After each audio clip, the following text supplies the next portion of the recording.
Hello friends and welcome. I'm Sarah Liz and I have big news for you. Today I am releasing Emergency Card Essentials die set number 3 that I designed for Trinity Stamps. I am so excited about this one. We're going to make a card today using my die set and this blast off die set that's also in the new release from Trinity. This is part of a hop and there's a giveaway and you can win a $25 gift certificate.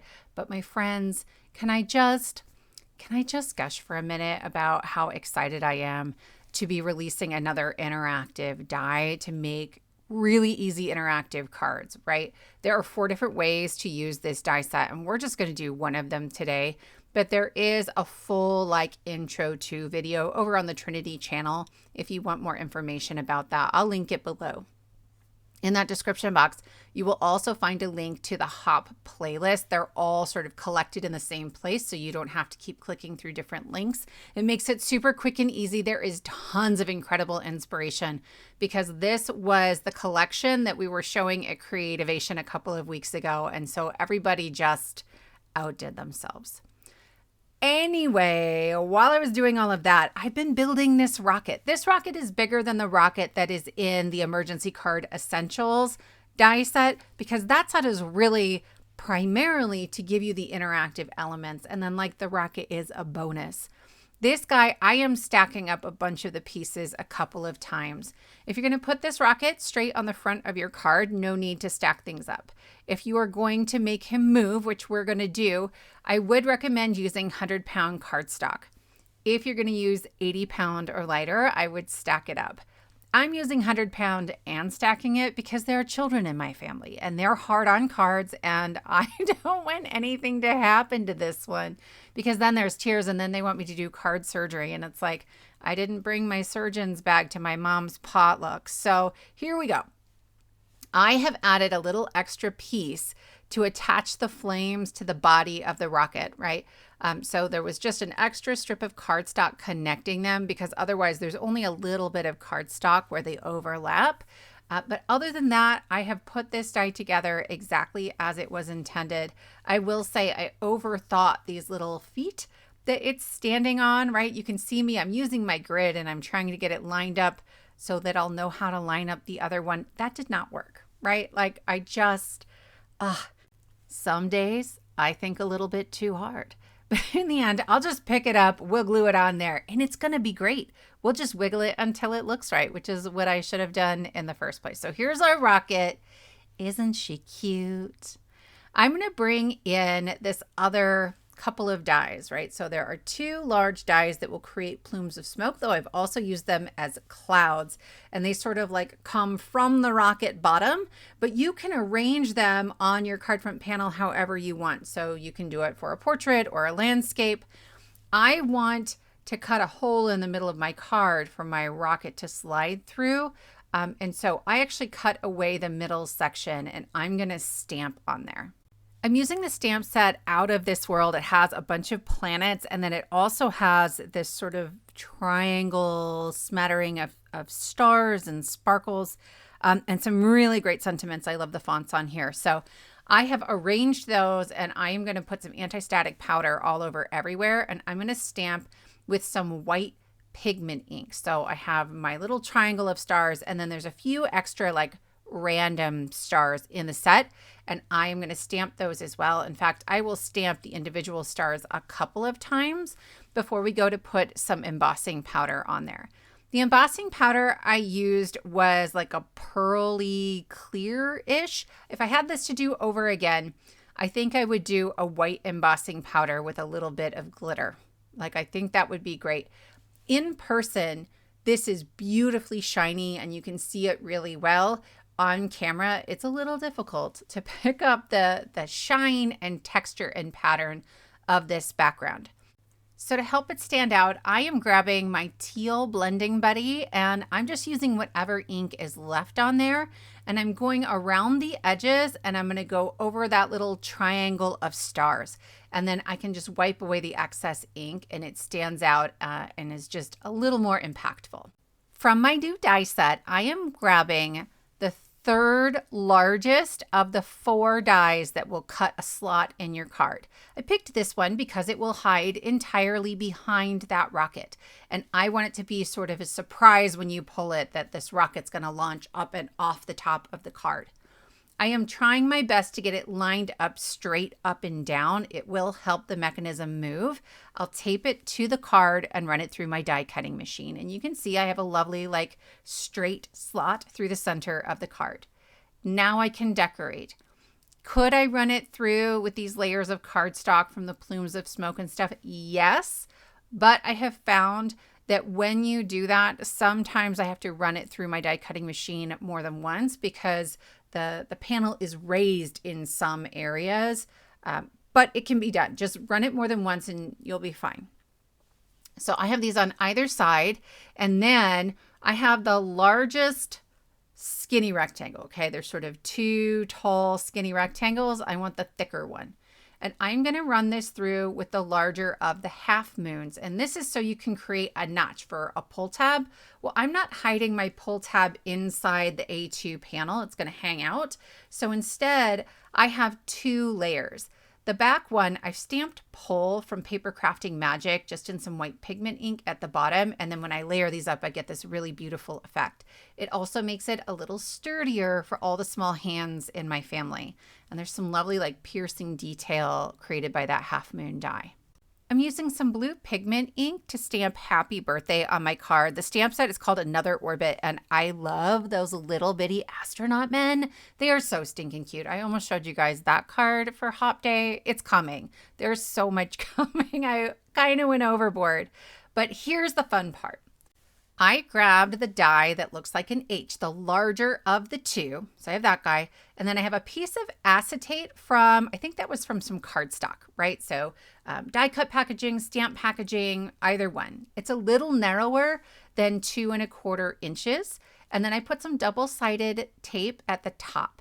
I'm going to wrap that around the H, remove the backing paper, and then I'm going to try to get my 2 pieces of acetate to line up nicely. And I'm going to leave just a little bit of wiggle room. If it's too tight, it doesn't like to move very well. Okay. So I have this sort of moved so that double-sided tape is at the top. And I'm just going to go over that in a marker so you can see it because it's going to matter. Then there are 2 dies that are long skinny rectangles with 4 score lines. This is the bigger one. I have just marked the score lines so you can see them, and I'm going to start with the 2 in the middle, and I'm going to fold them in the same direction, and I'm going to make a U. Okay, see that? Then I'm going to take the other 2 score lines and fold the opposite direction. We're making a little Z on either side. Okay, so it looks kind of like 2 little springs. Then I'm going to open it up, and I'm going to put glue on the inside on that largest piece. And I'm going to fold those little Z's again. So I have 2 flaps sticking up in either direction. And I'm going to pause us here. I forgot a step when I was making that card. So here's a clip from a different one. You want to take your pokey tool, your scissors, anything you've got, and you want to try to curl those loose flaps, the ones that we didn't glue to each other, okay? We're breaking down the fibers because when we put this all together, we want to sort of push those 2 flaps towards each other just a little bit so we create a little gap of space. Do you see that? I'm going to pause it again. I forgot to do that. So we're going to keep moving on and then I'll show you how I fix it. But when you make your card, do that. I'm looking at the back of that little piece. So my flaps are on the bottom right now, and I have put double-sided tape on the other side. On one side of the H, I have the acetate with the double-sided tape. I have a line on it, it's at the top, and it's on the back. Then I'm going to put this little doohickey on the bottom. So I've got one side a line at the top, and then here I'm applying things to the bottom. It's got to be opposite sides. I'm being really careful to make sure I get this lined up correctly, and I didn't the first time. I pulled it off to make sure it was straight. It'll just move better if it's straight. Will it still move if it's not? Yes. Okay, and then you just have to like work it in a little bit. It'll be fine, but the straighter it is, the smoother it is. Then I have some 2mm foam strips. 1mm would be fine for this particular card, but 2 was all I had. So I'm going to put those on the sort of upright bars of the H. Then I'm going to put my flaps together and thread them through the slot that we made. And I'm going to open up my little flaps. I'm temporarily taping that to the front of the card. I still have the release paper on that foam tape because I want to make sure this is straight. Okay, so I'm getting everything lined up, and then I'll hold it in place and reach underneath and remove the release paper. So the right side now is ready to go. I'm just double checking one more time, and I'll press that down, and then I'll reach underneath the other side and press that down as well. Okay, so we've just installed most of the mechanism.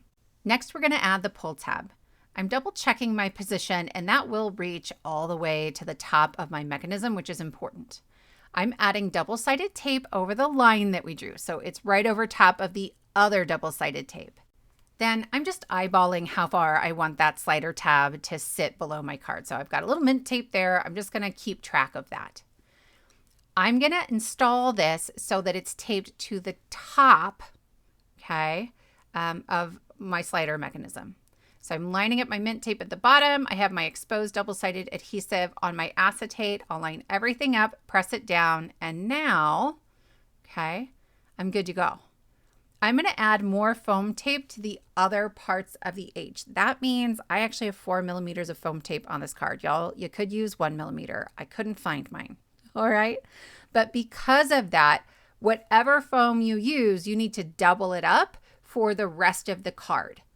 To pull down the tab on a double slider, you actually do need to hold on pretty tightly to the card. So wherever it is that people are going to be grabbing onto that card, make sure that you have plenty of foam to support it. Don't leave gaps. I did the whole card because I'm an over adheser, but you probably didn't need to do quite that much. So I am lining this up in my Misti just to get everything lined up, and then I will lay the card base on top of it. Okay, and then I'm going to flip this over. All that's left to do now is to add my rocket and a final sentiment. So here I go. I'm testing it. I've got glue on there. Remember, I forgot to curl this one. And then I'm pressing my rocket down. I'm not even pressing all that hard, but there's no extra space. Okay, so it's kind of like pinching 2 pieces of paper between your fingers and then trying to pull one out. So here I'm pulling on the pull tab and it's a little stiff and I'm sad and I'm like, oh my gosh, I totally skipped that step. So glue was still wet. I gently pulled it off and those fibers have kind of been broken down. So you can see I'm pushing it together using my thumbs. It's a 65-pound cardstock. I highly recommend that for that particular piece because it breaks down more easily, because it's a little thinner and slides a little better. Then I can glue my rocket right back on there, and now it's moving beautifully. Okay, so curl the ends. There are a couple word dies in that blast off set. We have a blast, but there's also the word off. So you could do blast off. And I am just going to glue those down onto my pull tab. So there's like an extra message that's revealed when you pull that. I love that as much as possible. These letters are connected. So I'm going to use my tweezers, add a little glue. I tap off the excess glue on the back of my hand, but it's pretty easy to get everything lined up nicely. My friends, we are almost done. This is just one of 4 ways that you can create interactive mechanisms with the new Emergency Card Essentials. Die set number 3. I hope you enjoy it. I hope you're as excited as I am, but let's take one last look at this card. I'm going to pull down on that pull tab. You can't see that sliding track at all. Up the rocket goes. Happy birthday. Have a blast. I'm linking below to the intro to video if you want more information along with the entire release and of course, all the other videos on the hop. Thank you all so much for spending your time with me and I will see you next time.